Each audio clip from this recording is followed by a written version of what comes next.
Bom dia aos ouvintes da Rádio Cidade, bom dia aos ouvintes do Manhã Cidade.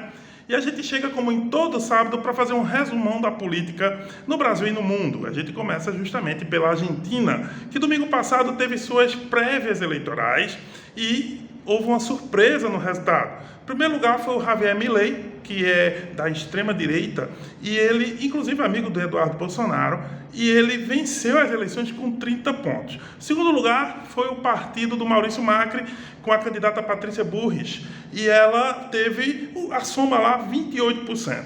O terceiro lugar, candidato do governo, Sérgio Massa, e o seu partido, que fizeram 27 pontos. Isso indica o seguinte: no primeiro turno das eleições, que ocorrerá em outubro, é muito provável que o Javier Milei tenha uma grande vantagem, mas, no mínimo, a esquerda está com problemas na Argentina, porque, primeiro, tem uma inflação de 100%, já chegou a inflação a 100% no país, e o governo do Alberto Fernandes e da Cristina Kirchner é muito mal avaliado. Então, de um modo geral, o Javier parte na frente. E tem um detalhe: a eleição ainda vai ocorrer e ela pode acabar no primeiro turno, porque lá na Argentina é preciso 45% dos votos para vencer em primeiro turno, ou mesmo 40% desde que o segundo colocado fique 10 pontos abaixo. Então, a extrema-direita, o Javier Milei, tem grande chance de vencer. Inclusive, duas propostas dele são bem polêmicas. Ele quer dolarizar a economia da Argentina e também acabar com o Banco Central. Mas aí, vamos ver, as eleições são em outubro, a conferir.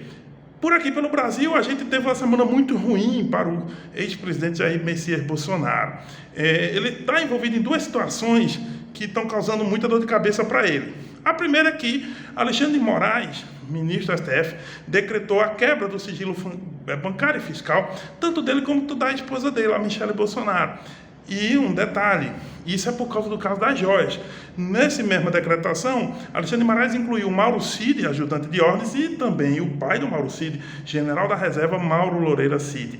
Olha, inclusive o Mauro Cid, tem falado que vai dizer que o dinheiro vem de Bolsonaro. Ele, inclusive, o advogado dele tem dado entrevistas colocando que o Mauro Cid vai falar. Isso pode gerar uma dor de cabeça muito grande para o ex-presidente, e aí vamos ver como é que vai ser a reação da defesa de Bolsonaro. Só que não é o único caso que Bolsonaro se viu envolvido essa semana.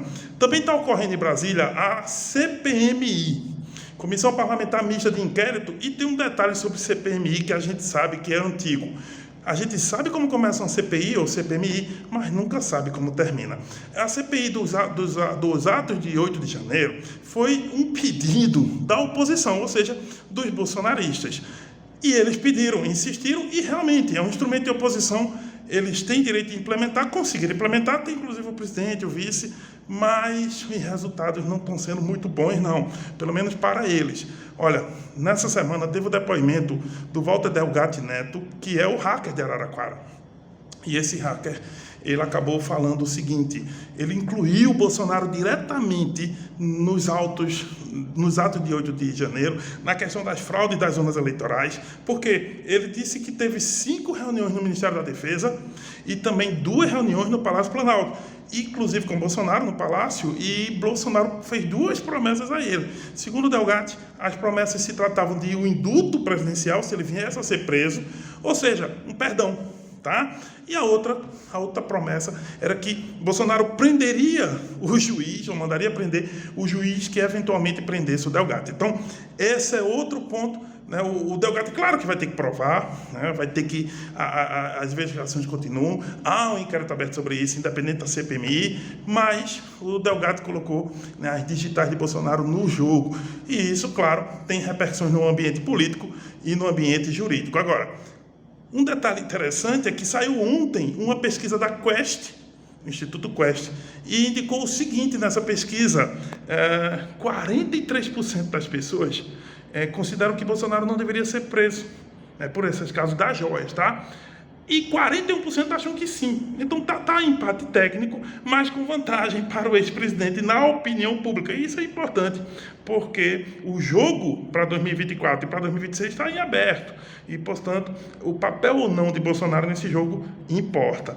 Mas foi uma semana ruim para o ex-presidente e haverá desdobramentos ao longo dessa semana. É bom a gente ficar atento, né, porque está andando aí essas questões.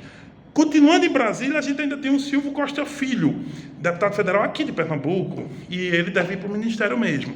Vai haver uma mini reforma eleitoral do Lula que precisa do apoio do Centrão, e aí o Silvio Costa Filho estava cotado para o Ministério dos Esportes, onde está a Ana Moser, que foi jogadora. Mas os ventos mudaram e muito provável que o Silvio Costa Filho venha para os portos e aeroportos, onde está o Márcio França, que é do PSB de São Paulo. Márcio deve ir para algum outro cargo no governo, mas o que o Lula quer é a aproximação com republicanos, um partido importante que apoiou o Bolsonaro, que continua com sua maioria bolsonarista, é ligado à Igreja Universal do Reino de Deus, mas o Lula tem interesse que esse partido se aproxime, até porque é um dos partidos do Centrão. Então o Silvio Costa Filho é o mais próximo, né, é nordestino, isso também ajuda na configuração das forças e pode ajudar muito o Lula nessa relação com o Congresso. Olha, além disso, a gente fala também que continua na esplanada, mas vindo para Pernambuco. Como assim? É que há outro ministro pernambucano, que é o André de Paula, do PSD, e eu quero falar que o PSD, né, fez um contato com Raquel Lira, né? Olha só que coisa interessante. O PSD veio para a base do governo Raquel. Lembre-se que André de Paula disputou as eleições as eleições do Senado em uma chapa com Solidariedade, né, com Marília Reis.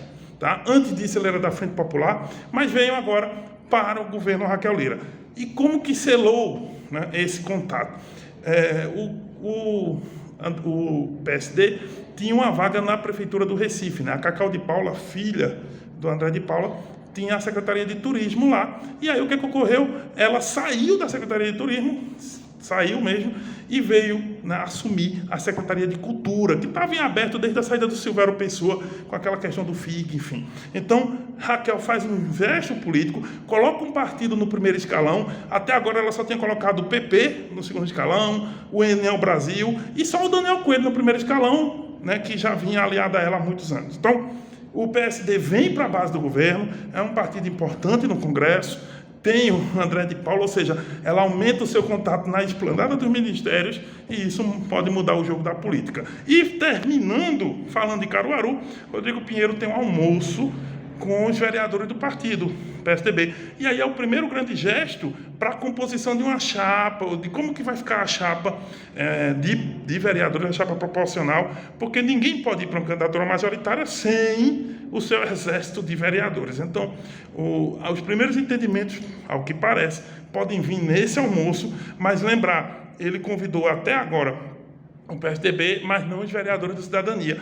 E lembrar, o Cidadania está federado ao PSDB, ou seja, é uma federação só, na disputa como se fosse um único partido. Mas até o presente momento, sabemos que o almoço, né, vem com os vereadores do PSDB, embora, né, vamos ver se ele vai fazer também esse gesto com outros vereadores dos outros partidos. Mas aí, a conferir. A gente volta sábado que vem, se Deus quiser.